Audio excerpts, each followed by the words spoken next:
Hello students, this is sixth lecture on topic magnetic materials. Now in today's lecture or maybe in a next lecture, we are about to discuss about the magnetic materials. तो एक almost reading session है. तो while reading, we will discuss this topic. क्योंकि mathematical explanation कुछ है नहीं. तो पढ़ते समय में आपको ये part explain कर देता हूँ. तो जल्दी होगा. Classification of materials on the basis of their behavior in external magnetic field. All the substances possess magnetic properties on the basis of their magnetic behavior. So Faraday divided the magnetic materials into three classes. तो substance ने materials को ये तीन group में divide किया. Diamagnetic substance, paramagnetic substance, ferromagnetic substance. क्योंकि magnetism का origin कौन है, तो orbital motion of electron around the nucleus and spin off motion of the electron about its own axis. Electron perform circular motion around the nucleus. So circular motion of negatively charged electron around the nucleus is equivalent to current carrying coil. So because of that, atom possess orbital dipole moment. ये हम लोगों ने already 2 lecture पहला देखा था. An electron performs spin motion also. So because of that also, atom possess spin dipole moment. The atom as a whole possess two dipole moments, spin dipole moment and orbital dipole moment. And vector sum of these two dipole moment is there. And because of that, every atom behaves like a tiny magnet. Now, तो substance तीन group में scientist ने कैसे divide किया, on the basis of lone pair electrons. कुछ substances ऐसे होते हैं कि जिसमें lone pair electrons are not available. Electron pairing हो जाता है, lone pair electrons are not available. So such substances are called as diamagnetic substances. कुछ सब्सटेंसेस है इसमें lone pair electrons are available, मतलब unpaired electrons are available, but they are available with very less number, so they possess some different behavior. They are called as paramagnetic substances. और कुछ substances है, जैसे मैंने last year भी mention किया था, iron, cobalt, gadolinium, nickel.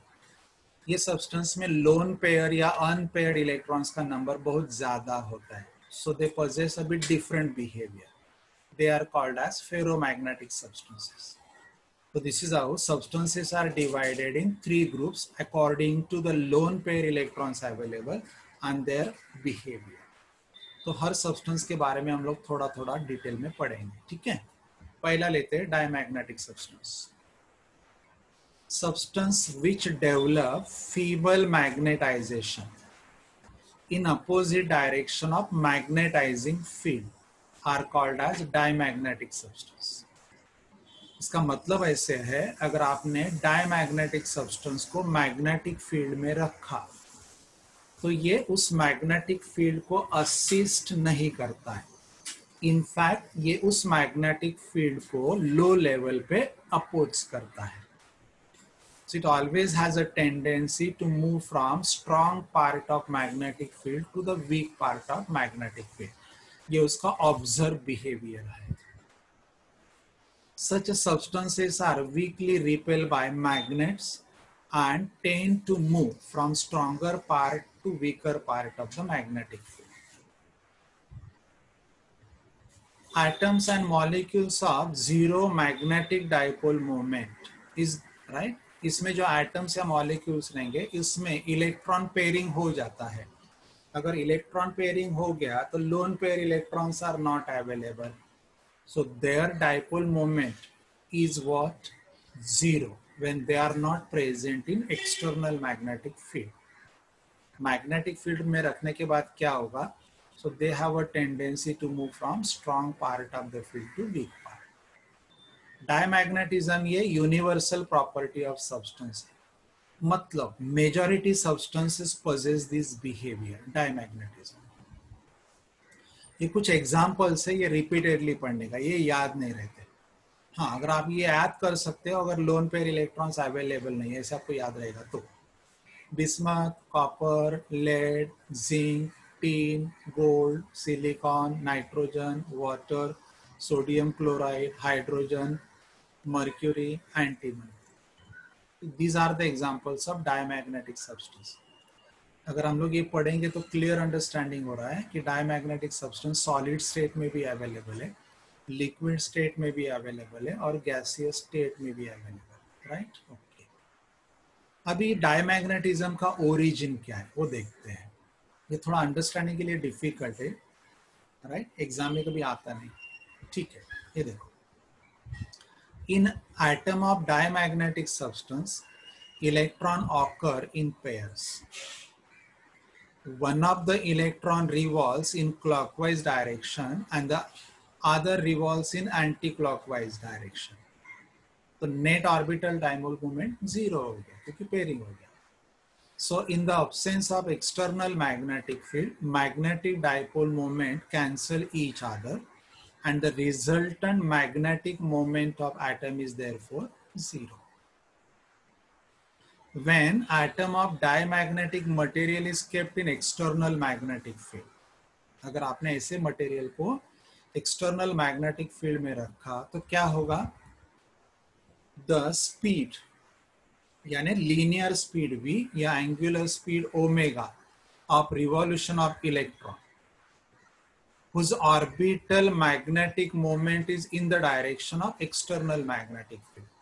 देखो, दो इलेक्ट्रॉन अपोजिट डायरेक्शन में स्पीड अप कर रहे हैं, तो इलेक्ट्रॉन जिसका स्पीड ऑफ रिवॉल्यूशन, यहां से मैं पढ़ता हूं, क्लियर समझेगा आपको। When atom of diamagnetic material is kept in external magnetic field, then the linear speed and angular speed of electron, कौन सा electron? whose orbital dipole moment is in the direction of external magnetic field, decrease होगा। ये मैं आपको यहाँ detail में नहीं समझा सकता हूँ, जरूरत भी नहीं है। तो जिस इलेक्ट्रॉन का orbital dipole moment external magnetic field को फॉलो करेगा, उसका लीनियर स्पीड और एंगुलर स्पीड कम हो जाएगा, और जिस इलेक्ट्रॉन का ऑर्बिटल डाइपोल मोमेंट ये एक्सटर्नल मैग्नेटिक फील्ड के अपोजिट में रहेगा, उसका लीनियर स्पीड और एंगुलर स्पीड बढ़ जाएगा। आई रिपीट, द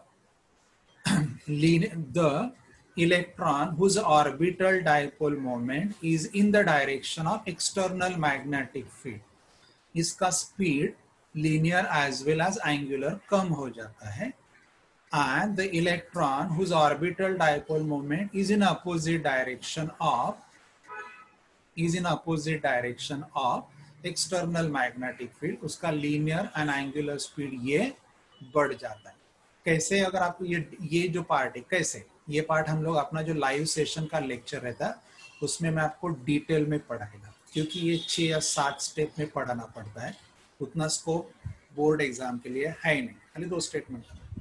सो कोई भी आप जब लेक्चर रहेगा लाइव सेशन का, मुझे रिमाइंड करो, ये पार्ट में आपको डिटेल में 6 कंटिन्यूस स्टेप से उसमें पढ़ा देगा, राइट? तो यहाँ डायग्राम में देखो क्या हो रहा है, थोड़ा मैं ट्राई करता हूँ कम से कम स्टेप में पढ़ाया जाए। अभी पहला डायग्राम में देखो, पहला डायग्राम में इलेक्ट्रॉन कैसे रिवॉल्व हो रहा है?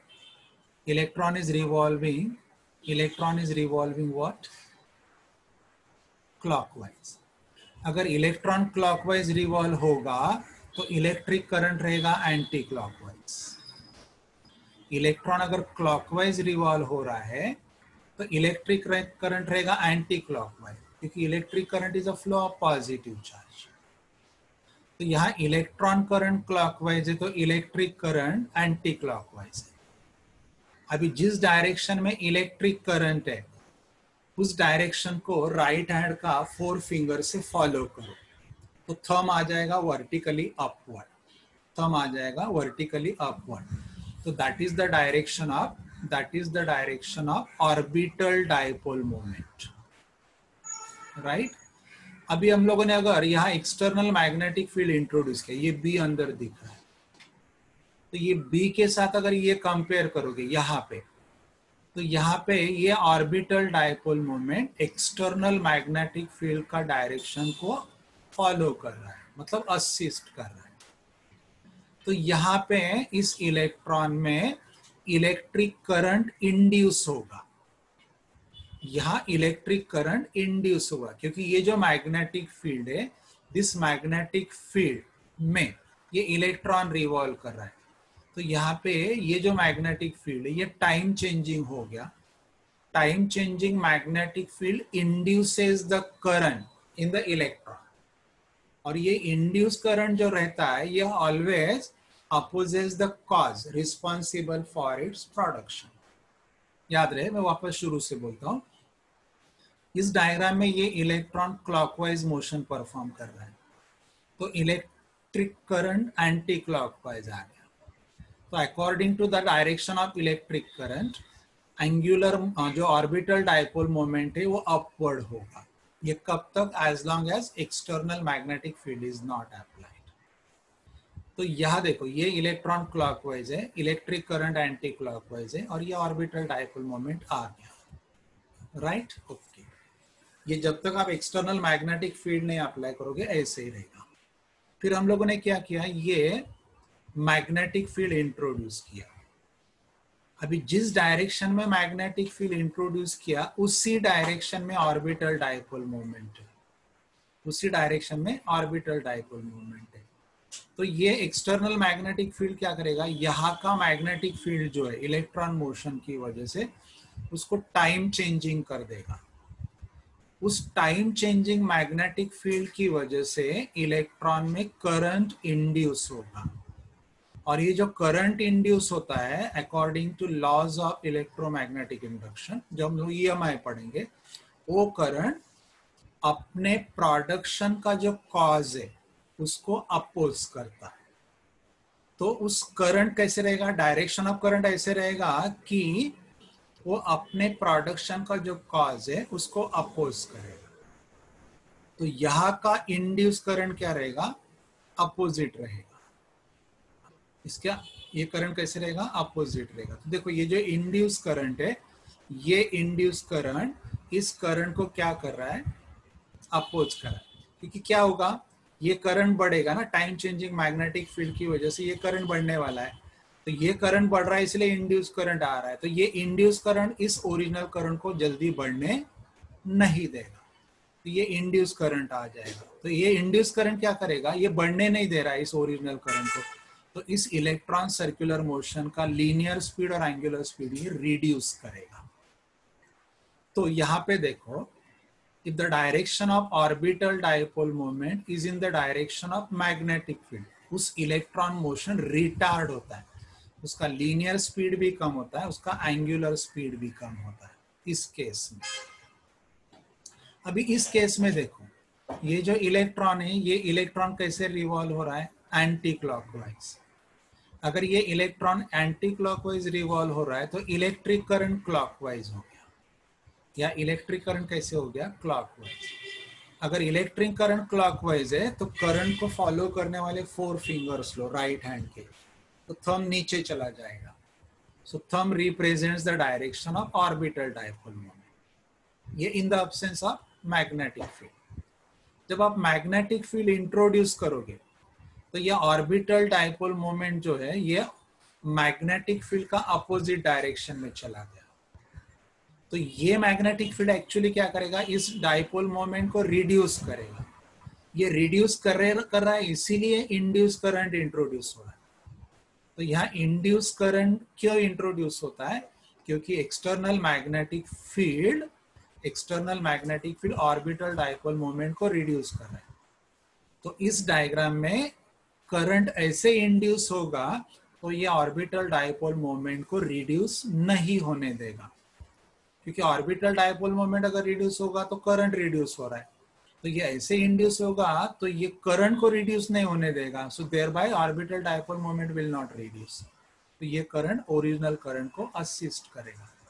अगर ये ओरिजिनल करंट को असिस्ट करेगा तो ये इलेक्ट्रॉन का लीनियर स्पीड भी बढ़ेगा और एंगुलर स्पीड भी बढ़ेगा।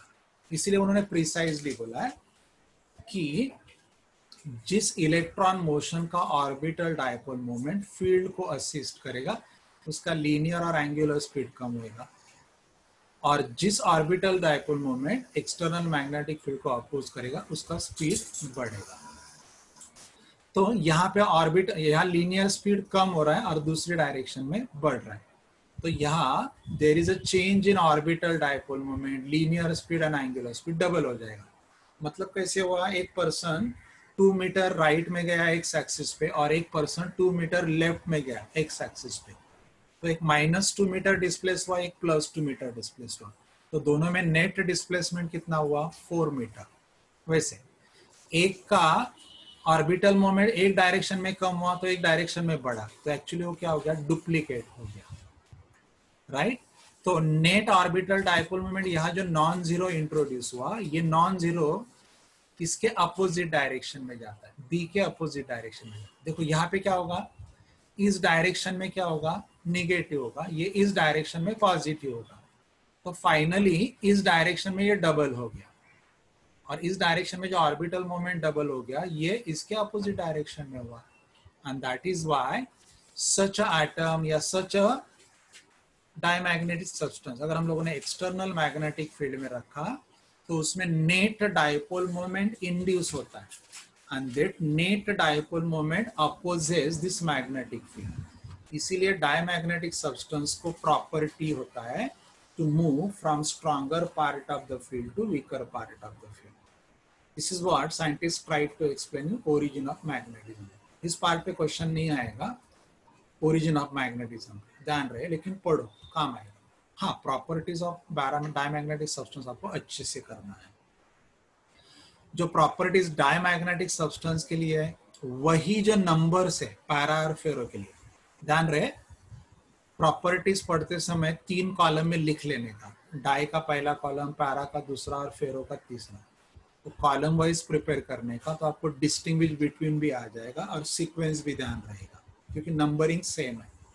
मतलब यहाँ का पहला, फिर पैरा का पहला, फिर फेरो का पहला, ऐसे पढ़ने का, फिर यहाँ का दूसरा, फिर पैरा का दूसरा, फिर फेरो का दूसरा, ऐसे पढ़ने का, तो अंडरस्टैंडिंग जल्दी होता है। ये प्रॉपर्टीज ऑब्जर्व है तो मैं खाली पढ़ के दिखाता हूँ। In the absence of external magnetic field, the net magnetic moment is what? 0, क्योंकि दोनों इलेक्ट्रॉन अपोजिट सेंस में रिवॉल्व होते हैं, डायपोल मोमेंट कैंसिल हो जाता है। When diamagnetic substance is kept in external magnetic field, has tendency to move from stronger part to weaker part. It has tendency to move in opposite direction of magnetizing field. ये magnetizing field का right उसके oppose में जाता है। ये part आप पढ़ो, अगर नहीं समझा तो लाइव सेशन का लेक्चर में वापस बोलना, आपको स्टेप वाइज धीरे धीरे जब तक आपको नहीं समझेगा रिपीट करते रहेगा, राइट। क्योंकि उस 6 या 7 स्टेप में पढ़ाना पड़ता है, मैंने आपको यहाँ ऑलरेडी दिखाया। तीसरा property, when rod of diamagnetic substance is placed in uniform magnetic field, अगर आपने एक लेंथ रखा, डायमैग्नेटिक रॉड अगर आपने मैग्नेटिक फील्ड में रखा तो जो लेंथ है डायमैग्नेटिक रॉड है वो रोटेट होता है and it aligns itself perpendicular to the magnetic field. मतलब अगर मैग्नेटिक फील्ड लेफ्टवर्ड राइटवर्ड है तो ये ईस्ट वेस्ट हो जाएगा, परपेंडिकुलर टू दैट। अगला, the rod made of diamagnetic substance is place in non uniform magnetic field. ये uniform magnetic field है, अगर आपने नॉन यूनिफॉर्म मैग्नेटिक फील्ड में रखा तो उसका टेंडेंसी है to move from stronger part to weaker part of the magnetic field.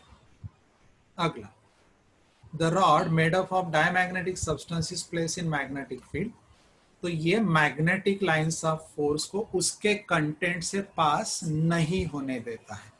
It excludes the lines to pass through its content, इसीलिए मैग्नेटाइज नहीं होता है। मतलब जैसे कि स्टूडेंट क्लास में बैठे, उसको पढ़ने का टेंडेंसी नहीं है तो कन्वे करने का मूड में रहेगा ही नहीं।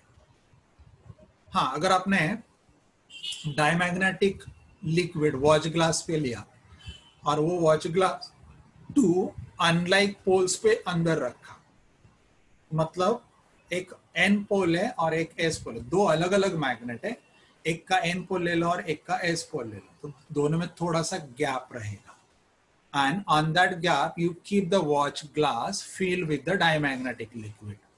तो ये 2 पॉसिबल ऑब्जर्वेशंस है। अगर वो N और S पोल में गैप बहुत कम रहेगा तो वॉच ग्लास में जो आपने लिक्विड लिया, डायमैग्नेटिक लिक्विड लिया है, वो मिडल में डिप्रेशन दिखाएगा। क्यों?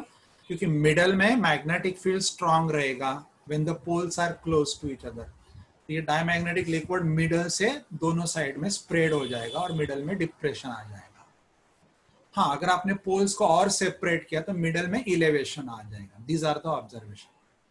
पोल्स क्लोज रहेंगे तो मिडल में मैग्नेटिक फील्ड स्ट्रांग, तो ये दूर चला जाएगा, डिप्रेस हो जाएगा। दूर रखा तो मिडल में मैग्नेटिक फील्ड स्ट्रांग हो जाएगा, तो ये मिडल में आ जाएगा। So it always has a tendency to move from stronger part of magnetic field to weaker part. अगला, when diamagnetic liquid is in a U-shaped glass tube, मतलब आपने एक U ट्यूब लिया, it is filled with the diamagnetic liquid, और उस U tube का एक arm आपने N और S पोल के अंदर इंट्रोड्यूस किया, तो उस आर्म में जो डायमैग्नेटिक लिक्विड है उसका लेवल नीचे चला जाएगा। वापस वही tendency to move from stronger part to the weaker part of the field. अगर आपने वो दोनों पोल में से डायमैग्नेटिक गैस पास किया तो ये डायमैग्नेटिक गैस खुद को perpendicular to the magnetic field align कर लेता है, राइट? ओके। और अभी अगले जो पॉइंट्स है ना, देखो 1 2 3 4, ये मैंने ऑलरेडी जो हम लोगों ने मैथमेटिकल पार्ट पढ़ा इसके 2 लेक्चर पहला उसमें इंट्रोड्यूस किया। देखो, ससेप्टिबिलिटी स्मॉल एंड नेगेटिव। अभी ससेप्टिबिलिटी क्या, वो उधर है I/H, intensity of magnetisation to magnetising intensity का रेशो। Susceptibility is what? Small and negative. मतलब जैसे कोई नॉटी स्टूडेंट है, क्लासरूम में बैठा है, उसको पढ़ना ही नहीं है, तो क्लासरूम का लर्निंग प्रोसेस को क्या करेगा? अपोज करेगा। वो स्टूडेंट का बिहेवियर और डायमैग्नेटिक सब्सटेंस का बिहेवियर सेम समझो। स्टूडेंट क्लासरूम में बैठा है because it is forced to sit in a class, लेकिन उसका टेंडेंसी नहीं पढ़ना, तो पढ़ेगा भी नहीं, और जो प्रोसेस है लर्निंग का, टीचिंग प्रोसेस को अपोज ही करेगा। तो उसके लिए I/H क्या रहेगा? I को रहेगा ही नहीं, उसके पास उसको पढ़ना ही नहीं है। H is there, teaching process is there, but पढ़ना नहीं, मतलब I इज नॉट देयर। तो उसके लिए ससेप्टिबिलिटी क्या रहेगा? स्मॉल रहेगा और नेगेटिव रहेगा, क्योंकि अपोज कर रहा है। Susceptibility of diamagnetic substance does not depend upon temperature, मतलब उसको टीचर अगर कोई पनिश करता है तो भी उससे कुछ फर्क पड़ता नहीं उस चीज का, टेम्परेचर इंडिपेंडेंट है। उसका रिलेटिव परमिएबिलिटी कैसे रहेगा? स्लाइटली लेस देन 1 रहेगा, क्योंकि वो मैग्नेटिक लाइंस ऑफ फोर्स को पास होने ही नहीं देता। मतलब इवन इन क्लास में बैठा है, दोनों कान बंद रखता है, वैसे सोचो। ये जो फिजिकल स्टेट है, ये सॉलिड स्टेट में भी देखने को मिलता है, लिक्विड स्टेट में भी देखने को मिलता है, गैसेस स्टेट में भी देखने को मिलता है, बराबर है? जैसे आप मैग्नेटिक फील्ड निकाल दोगे, ये डीमैग्नेटाइज हो जाएगा, it will lose that property, right? और टेम्परेचर डिपेंडेंट नहीं है, तो ये क्यूरी लॉ ओबे नहीं करता। क्यूरी लॉ में आपको बाद में समझाऊंगा आगे जाके। In next lecture we will discuss about paramagnetic substance and ferromagnetic substance. Thank you.